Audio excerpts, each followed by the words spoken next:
नमस्कार module 3 lesson 14 रे आपण मानंकु स्वागत। अच्छा केबे भाबिचंती कि ओएनडीसी रे सफल हेबार सबुडु बड़ चाबिकाठी कोन होई पारे सेटा हेउची इन्वेंटरी मैनेजमेंट।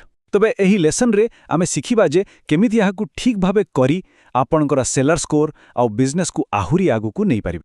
सीधा कथा को आसीबा जदि आपणक लिस्ट रे थिबा प्रोडक्ट आपणक स्टॉक रे नाही ताहले दुईटा बड़ समस्या आसीबो। गोटे हला ऑर्डर कैंसिलेशन और आरटा हला आरटीओ माने रिटर्न टू ओरिजिन जेतेबेले पैकेज डेलीवर न होई फेरी आसे। जानिछंती एटा खाली ग्राहकों को निराश करेनी ओएनडीसी नेटवर्क रे आपणक विश्वसनीयता को भी पूरा कम कर दि। तेबे एही समस्या रो बाहरिबा पई आमको प्रथमे बुझिबाकू पड़िबो जे इन्वेंटरी प्रकृत रे एते गुरुत्वपूर्ण काहेकि।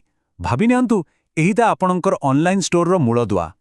आसंतु एहार फायदा गुडी को टिके देखिबा। जदि इन्वेंटरी ठीक ठाक अछि ताहाले आपण ओभरसेलिंग रु बंचिबे, ऑर्डर कैंसिलेशन भी कमी जिवो आ तार सीधा प्रभाव पड़िबा आपणक एसएलए माने सर्विस लेवल एग्रीमेंट आउ सेलर स्कोर उपरे। ए सबु ठीक रहिले ग्राहकंक भरोसा बढ़िबा आ आपणक डिस्पैच प्रोसेस भी पूरा सहज होई जिवो। इन्वेंटरी मैनेजमेंट रो सबुठु मूल कथा हेउची दुई प्रकार रो स्टॉक को बुझिबा। गोटे हेला फिजिकल स्टॉक माने जहा आपणक पाखरे सतरे अछि आउ अन्यटी हेला डिजिटल स्टॉक जहा आपण ऑनलाइन रे देखाउछंती। चलंतु ए दुईटा भितरे थिबा फरक को टिके भलो भाबे बुझिबा। अच्छा सरल भाषा रे कहिबाकू गले इन्वेंटरी मैनेजमेंट हेउची गोटे प्रक्रिया।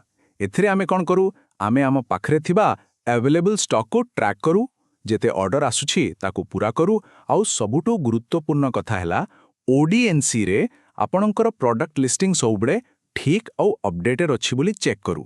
देखंतु एइटा बहुत सरल। फिजिकल इन्वेंटरी हेला आपणकर दुकान किंबा वेयरहाउस रे थिबा प्रकृत स्टॉक आउ डिजिटल इन्वेंटरी हेला आपणकर ओएनडीसी सेलर ऐप जेमिति कि खुलेगा.online रे जो स्टॉक काउंट देखाउछि।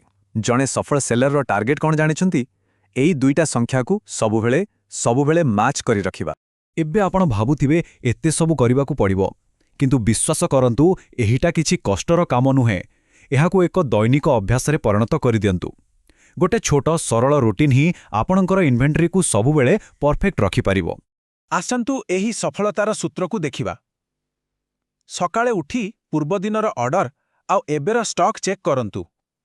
2 प्रहर रे ऑर्डर डिस्पैच करिवा परे परे ही स्टॉक अपडेट करि दियंतु। संध्या रे लो स्टॉक अलर्ट्स उपरे नजर पकेई रीस्टॉकिंग पई प्लान करंतु। आउ हां सप्ताह रे थरे फिजिकल और डिजिटल स्टॉक को मिलाइबा को भूलंतुनी। एही छोट छोट अभ्यास मिसी गोटे एमिति स्मूथ वर्कफ्लो तैयारी करे जोठी भूल हेबार संभावना प्राय न थाए। एई दैनिक अभ्यास को आहुरी सहज करिया पई आम पाखरे किछि टूल्स आउ टेक्निक्स भी अछि। एगुड़िक आपणको हार्डवर्क करिबा बदଳରେ स्मार्ट वर्क करिबारे साहाय्य करिबो। हेले आगुकू बढ़िबा पूर्वरु चालंतु किछि साधारण भूल विषय जानि नेबा जाहाकू आमकू अवॉइड करिबार अछि। प्रथमतः आउट ऑफ स्टॉक आइटम को केबे भी लिस्ट करंतु नाही।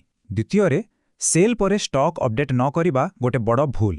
तृतीय रे आरटीओ आइटम को काउंट रे न नेबा आउ शेष रे एकापरी देखा जाउतिबा प्रोडक्ट रो एसकेयू माने तारो यूनिक आइडेंटिफिकेशन कोड रे कंफ्यूज हेबा। मने रखंतु एही सबु भूल आपणक सेलर स्कोर को सीधा तळकू नै आसीबो।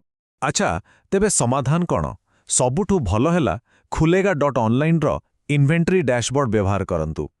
प्रत्येक प्रोडक्ट पई बारकोड किंबा एसकेयू सिस्टम व्यवहार करंतु। एइटा ट्रैकिंग को बहुत सहज कर दिए। गोटे स्टॉक लॉक शीट मेंटेन करंतु।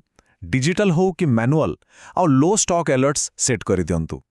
देखिबे एई सबु टूल्स मिसी आपणको काम को केते सहज करि देबे। तेबे एते सबु परिश्रमर शेष फल कोन? एहार सीधा सळक संपर्क हेउछि आपणकर सेलर स्कोर सहित आउ सेइटा ही आपणको अधिक ऑर्डर आनि दबो। एही चेन को टिके भलो भाबरे बुझंतु। जेतेबेले आपण सठिक इन्वेंटरी रखिबे सेतेबेले ऑर्डर कैंसिलेशन कम हेबो। कम कैंसिलेशन माने भलो एसएलए आउ हाई सेलर स्कोर। और जेतेबेले आपणकर स्कोर भलो हेबो ओएनडीसी नेटवर्क रे आपणकर विजिबिलिटी बढ़ी जिवो आउ फलस्वरूप आपणक पाखकू आहुरी अधिक ऑर्डर आसीबो। एते सरल। एबे मु चाहूछि आपण निजको गुटे प्रश्न पचरंतु।